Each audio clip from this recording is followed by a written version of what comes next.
guys, sayo pa sa buntag no na atay build nga duha ka unit. So kaning duha ka unit gamiton daw ni sir sa ilang call center ni. So kamulo tag build, kamulo pud tag reformat kay buntag sayo pa man ni ako pa isa ni nag-duty. So akong kauban ako pa pong gisugo. So ako ra ganangunay anisa kay mintras wala pa pud ko ayo nga laptop. So gipaspasan ako ning buhat kani nga client damo. So okay na namo mga pulo na ka unit ilang nakuha sa mua. So napa sila renovation mo kaming pa daw magdugang mapud sila. So mo ni ato gining gipalangga ni nga mga client sila no. So kuan ni kabuk duha na ilang gikuha karon mo na ni among finish. So nagulat na lang waiting na lang mi nga kuaon na nila kay murag udto pa ni.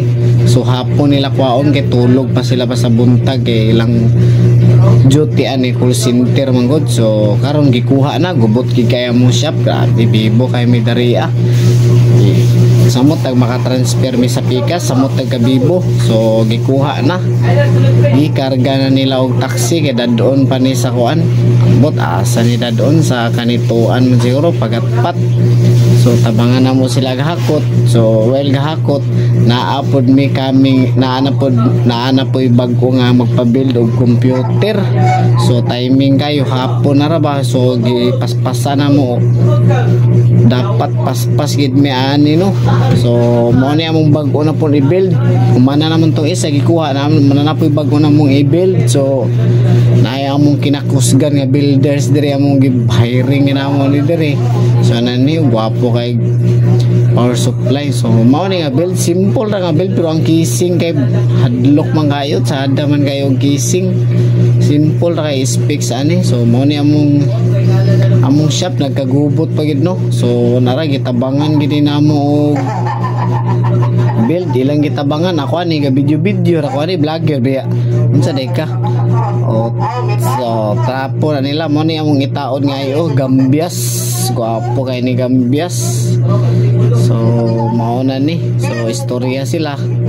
Kamulog build istorya kay para malingaw kay bibo man ani mga around alas 5 na ni, alas 5. So paspasan gini kay karon gini kuwaon sa client kay ang client ani gi-excited na ra ba kaayo nga makuha ni nga unit. So lindot gigay ni siya nga mga pagka-build. So wala ni siya gialang-alang. So ato ni makita after ani. So ato pong kauban busy po siya repair sa laptop. So repair na yan no power na siya nga Asus. So gitaod na ang motherboard.